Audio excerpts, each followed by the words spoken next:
Hello everybody, what's up? Welcome back to the channel. I am Felrus. Thank you for joining me to play some Raid Shadow Legends today, guys.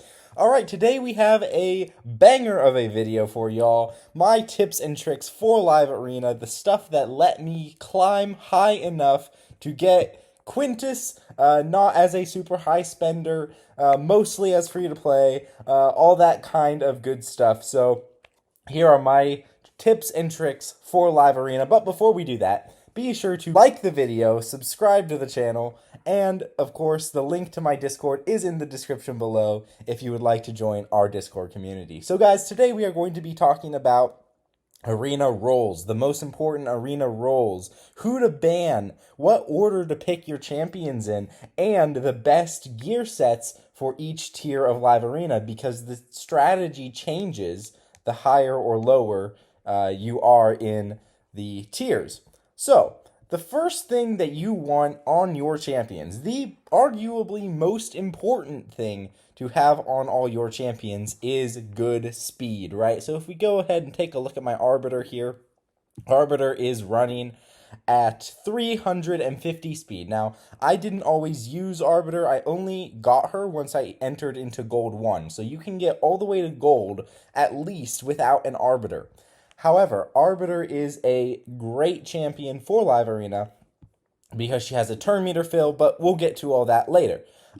Adequate speed is super important, though. You have to be running faster than your opponent, preferably. There is such a thing as a go second team with like UDKs and Stone Skin and stuff, but in my experience, the most consistent wins come from a go first team, because there is such a thing as too slow, right? You can try to go second, right? You don't need to try to outspeed your opponent, but you can't guarantee that you're not going too slow.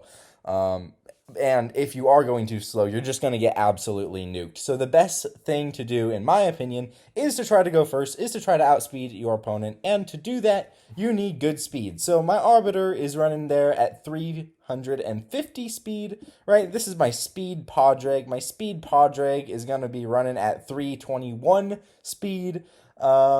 Let's see, and some of my nukers, someone like Sun Wukong here, is going to be running at 224 speed. So about 220 speed for anyone who's dealing damage, and, you know, into the 300s for where I'm at for anyone who's a support. However, that's not always the case. You don't need to have 300 speed in Bronze 1. If you are in Bronze 1, you're just starting out in Live Arena, maybe you're super annoyed by it, and that's why you came to this video. Pretty much anything you've got will work, okay? And really just try to push, you know, your stats generally, not just your speed, but also your HP, your defense, your attack, your whatever else, right? Generally, in Bronze 1, you just want to make your champions the best they possibly can be, right? You're not super worried about getting, oh, I have to have a 300 speed Lissandra or a 400 speed Sifi, right? You're not necessarily worried about that. You're just trying to do the best you can for your account. And that's really what this comes down to. How are you playing, and what is the best that you can do for your account? And if you do that, then you will progress the fastest you possibly can. So make sure you have good speeds, right? Anything works, almost anything works for Bronze 1, and then just as you keep climbing higher, you're going to want to keep pushing your speeds higher, right? As you climb higher, you're going to want to keep pushing your speeds as high as you can. So Calamitous, one of my best nukers here, he's running at 238 speed for me. He is my fastest nuker, right? So, you know, just as you keep progressing, you know, keep pushing your speed higher, and I would argue that that is the most important stat to push higher for your support champions. For your damage-dealing champions, you know, your Thors, your Calamitous, your Wukong, most people have Wukong, he's great as a damage dealer and as a support. Your Quintus, you know, your, heck, Ultimate Gaelic. I was using Ultimate Gaelic all through Bronze and Silver, right, as a nuker. Any of those you are going to want damage stats on. What are your damage stats? Well, every attack scales off of a certain stat, right? Attack-based damage dealers are going to scale off of attack, right? Like Ultimate Gaelic here. Heraclides is a defense champion, so he's going to scale off of defense. So whatever kind of damage stat your champion uses, you're going to want to up, and then you're going to want to crit cap your champion, and then you're going to try to put as much crit damage and speed on your champion as you can, and I would prioritize crit damage over speed. These are people you want to just absolutely wipe the floor. Heraclides is great. He goes in, he one-shots champions like Mighty Uko, right? They've lost their reviver. I have him in Cracking Roots to deal with UDKs better, right? Because his A2, which is the only skill you need in Live Arena, ignores 100% defense and it's single target. So him and UDK really struggle and go back and forth and really counter each other in kind of some strange ways, right? So you want your damage dealers to actually do damage. You want to up their damage stat. You're going to want to crit cap them and put crit damage on them. As long as you do that, right? And if you can try to go first, then you should be able to one-shot or mostly one-shot the enemy team, and that will be great. So your two most important stats are going to be your speed stat and your damage stat, right? I think those are the two most important things that you need. All right, so we're going to talk about roles in a little bit, right? Why the speed is so important on your supports, right? And why your damage dealers can be a bit slower. We're going to talk about that in a second, but before we do that, let's talk about the ban, right? If you are going to go into Live Arena, you need to pick 5 champions, one of which is going to be banned. Sometimes you can bait the ban, right? Armons is the ultimate ban bait in the game. You pick Armons, there's a 90% chance that Armons will be banned, right? So if you have an Armons, he is definitely worth using. He is definitely worth putting in good gear in case he's not banned, right? My Armons here, running at 303 speed with 457 accuracy and relatively tanky, right? So Armons is the ultimate ban. But who should you ban? Well, long and short of it is the speed aura, or whoever is going to harm your team the most. Who are you going to most struggle to deal with, right? For me, that's often someone like a Rhodos or a Hefrak, right? Some really strong nukers that are really hard to counter, right? But when I was in the lower tiers, right? When I was in, Bronze 1 and Silver, all the way through Silver 4, basically, the ban was the biggest speed aura. That was the most important thing to ban. So if someone was bringing, say, Wukong, right, and they had, 28% speed in arena versus, if they had a Lissandra, which is, I believe, 19%, is Lissandra 19%? Let me check here. Or 24%. No, she's not a Sacred Order. She's a High Elf. She might be 24%. But either way, okay, Lissandra's 24%. So if there's a Lissandra and a Wukong, I would ban the Wukong. I would pretty much ensure that I go first. Now, the reason that changed is because nukers got way stronger when I got into gold tier.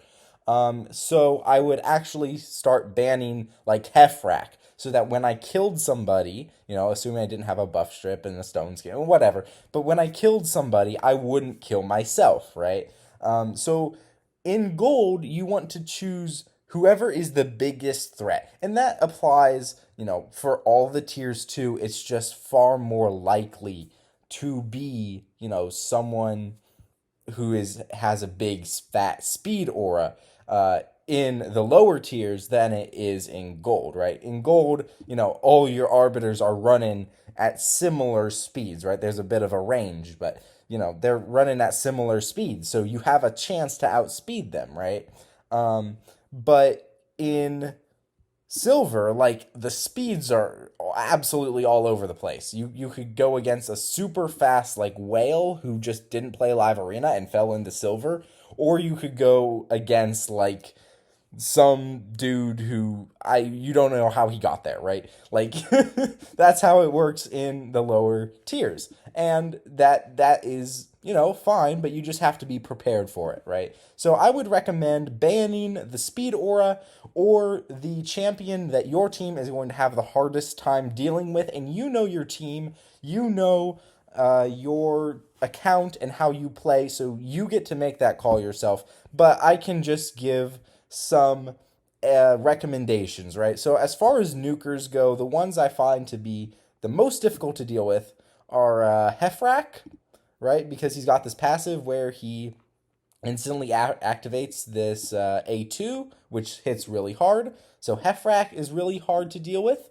Rhodos is really hard to deal with. Where's Rhodos here? Yep, he's got extra turns. He's got the Vitality, Plunder, all that kind of stuff. He's often built in Relentless, right? So Rhodos is a really good ban. And for the Shadowkin, Harima, because of this passive that ignore defensive effects are decreased by 50%, is a really good one to ban. So those are some ideas for you to ban beyond the biggest speed lead, right? And that being said, the order in which you pick your champions is incredibly vital, right? You want to pick your nukers last, especially in Bronze 1 through Silver 4. You want to pick your nukers last so that you can choose either a Void nuker or a Strong Affinity nuker. And what that ensures is that you're not going to weak hit, your nuker can nuke effectively, and it'll be game over for your opponent, right? Whereas if you choose a weak affinity nuker, you can weak hit, you won't be able to one-shot the team, and then, you have to worry about that not being a reliable source of damage, right? So choose your nuker last, right? You should probably choose your supports first, your debuffers first, your speed boosters first, and we're going to get to rolls here in a second, right? But choose your nuker last, right? Heracles is a great one to choose last if you have him, because he is super good, but the conditions under which he's good are very specific. So, choose your nukers last, choose your nukers wisely. If you are in gold, you can't choose the same champions as your opponent. So be sure to, if you have a nuker that you really, really rely on, they can be like your third pick or something. But, don't generally rely too heavily, especially if you have a Void nuker. If you have a Void nuker, you can pick him whenever you want, right? If like you have a Georgia, he can be your second or third pick or whatever. But if you have a affinity based nuker like Thor here, you're gonna want to choose him as your third pick in gold or your very last pick if you are in anything below gold. So Bronze 1 through Silver 4. All right, so now let's talk about roles. How is your team going to function effectively? Well, there are about 4 major arena roles, okay? There's your damage dealer, there's your speed booster, there's your debuffer, and your crowd control champion. That is pretty much what you want on your team. You want one or more champions to do damage, right? And the way you're going to pick this is by having backups for whoever they ban, okay? So you're going to want to bring 2 damage dealers, you're going to want to bring 2 speed boosters, and then either 2 crowd control champions or a crowd control champion and a debuffer. I think that is the general way that you do it.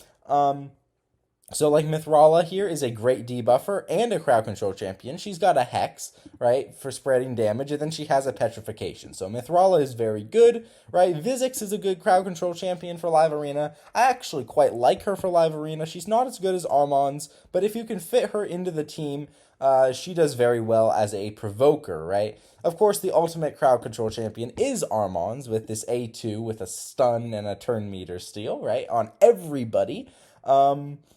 But, those are just some examples. Kymar works as a crowd control champion too, and he also covers the vital role of a buff strip. And that is another thing that you really, really, really, really want is a buff strip. So Kymar removes all buffs, and then he crowd controls, right? Wukong here steals all buffs and then places block buffs. Armand's with the A3 is going to do an AoE buff strip with a sheep as well. Right, and if you need a budget option for a good buff stripper, which I absolutely recommend that you carry, Madame Saris is a great buff stripper because she also carries a decreased defense and decreased attack on the same skill. So absolutely use a debuffer. And something else that's kind of like a pseudo buff strip is a sheep. So someone like Wukong carries a sheep debuff. which can go through stone skin. So, for example, I can Staff of Wonder like an annoying Heffrack, right? Who's in stone skin. They go into sheep. They're not going to nuke me if I kill everyone. I nuke the rest of the team. Heffrack comes back. He no longer has stone skin. Then I kill the Heffrack, right? So carrying a sheep debuff to counter stone skin is really good at any kind of tier, guys. So, how do you want to build your champions? Well, your fastest champions and your fastest gear should go on your speed booster. And your speed booster is going to have one or two things, right? Or both, preferably. They're going to have a turn meter fill, right? Like Arbiter here, who has a juicy turn meter fill of 30%, right? And or an increased speed. So like an Elva here has a increased speed buff, right? Someone like Podreg is really good because he has both a turn meter fill and an increased speed buff. And the job of your speed booster is to make sure you go first. So you put your fastest gear on your speed booster, right? Podreg here is my backup speed booster. He is my second fastest champion, running in at 321 speed, right? Arbiter here is my fastest champion. She's my primary turn meter booster for Arena. She's coming in once again at 350 speed. So these are my fastest champions. These are the people who are going to ensure that I go first, right? And you want your crowd control champions and your debuffer to run at, similar speeds. They don't need to be that high, but they do need to be, relatively similar. Like my Armon's running in here at 303 speed, or my Mithrala coming in at 297 speed, right? So you need your debuffers, your crowd control champions to run at slightly lower but still fast, right? They still need to be very, very fast. So that no one cuts in. And if they're supersonic on the other team, then that's a problem that you can't really avoid, and you just kind of got to deal with it. But you really want your champions to be able to take turn after turn after turn. That's why an increased speed buff is so important, because you are taking turns and your turn meter is filling faster, not just once from the initial boost, but also from the increased speed buff, right? That's why someone like Podreg is really good as a turn meter booster. Arbiter is great as a turn meter booster because she has just such a fat turn meter fill, and she has a turn meter fill on two skills. So that's quite nice as well. So you need your turn meter booster to make sure you go first. You need your turn meter booster to go fast. All right, so your debuffers, I would say, for me, they're running in the range of 290 speed, right? That's how fast I want my other support champions. And they don't have to be debuffers. They don't have to be crowd control, Podreg, I usually run with my Arbiter, when I can manage it. He's got an ally attack, so he enables a lot of damage, right? He's got cooldown reduction. He's got healing. He's buffing my team. So some sort of support champion to run after your speed booster, just to set you up for success, right? Podreg is going to make my nukers hit harder. He's going to let my debuffers debuff more accurately, all of that kind of stuff. And then finally, your nuker is slow because they've got so many stats for damage, right? They come in at the end and they just wipe the team. So someone like Thor here, who has Voluminous Ricochet, damage increases by 25% on each hit, right? And he's got this Thunder counter, right? Which increases his damage by 3%, right? So really, I think that this skill will increase the damage by about 28% with every hit, which is absolutely crazy, right? So then your nuker goes. So your turn meter booster is going to boost your team, your debuffer is going to debuff the enemy team, and then your nuker comes in and just wipes the floor. That is generally how you want your live arena battles to go for maximum efficiency. So let's talk about gear. And this will be the case in like any tier, right? Probably the ultimate nuking gear is stone skin gear for live arena, right? But you don't need stone skin gear. You can use like crit damage gear. Crit damage gear is really good, particularly in the lower tiers, just to make you hit harder. Crit rate is really good, just to be able to hit the 100% crit rate cap, right? Just damage gear in general. Probably want to stay away from sets like Life Steal. You know, anything that's going to boost your stats is good gear. Anything that's going to be defensive is good gear, like Frost. You can build your UDK in a Frost set for some extra crowd control, right? Another set that's really good is Stalwart. Let's see, do I have any Stalwart gear? Yeah. Minus 30% damage taken from enemy AoE attacks. You can put this on your nuker too if you want them to be a little more defensive, right? But ultimately, Stone Skin is the best defensive gear. Another honorable mention here is Defiant, which is minus 15% damage taken from enemy AoE attacks, right? You can put a couple Defiant sets on someone, right? It's also going to give you a 10% defense boost, which is quite nice. So, those are some gear for nukers. What about like an Arbiter? You can see my Arbiter is built in Perception, Speed, Impulse, Pinpoint, and one piece of Stone Skin. Basically, I am building my Arbiter, my turn meter booster, in such a way as to maximize her potential. And that's what it comes down to with gear. You want your gear to maximize your champion's potential for whatever role it is that they fill. So for Arbiter, I chose all sets that give me speed just to give her that much speed. And as you can see, I'm getting 234 speed from artifacts. That includes my set bonuses. You also want to pick up Lore of Steel for basically anyone who you are using stat enhancing sets on. So Lore of Steel is a mastery that increases the base set bonus of all artifact sets that increase base stats by 15%. The increase multiplicative, not additive. So you want to pick up Lore of Steel for anyone who you're using these kinds of sets on, especially for Live Arena, just to enhance them further. Right, you can see my Armons built in double speed, perception, and pinpoint, right? Getting that extra accuracy from the perception gear, getting the extra speed from all of those sets, right? And someone like Thor is going to be in Stone Skin, Immortal, and Pinpoint. Immortal is there just to make him a little tankier. It's quite good for Clan Boss. I run him in my Clan Boss team. Gives him a little bit of healing, keeps him alive, right? And someone like Calamitous running in Speed, Accuracy, Slayer, and Pinpoint. If you guys have a two-piece Slayer, it's very good for your damage dealers, especially in the accessories. So that will be gear for your champions, right?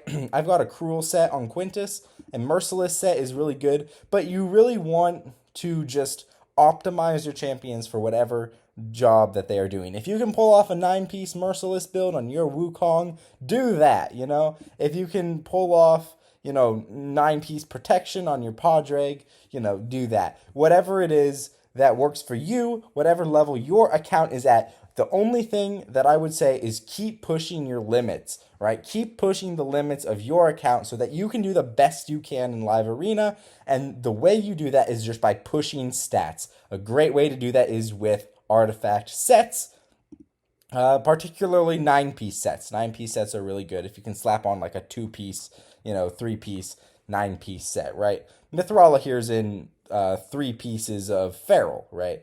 Just for the extra stats. Alright guys, those are my best Live Arena tips and tricks.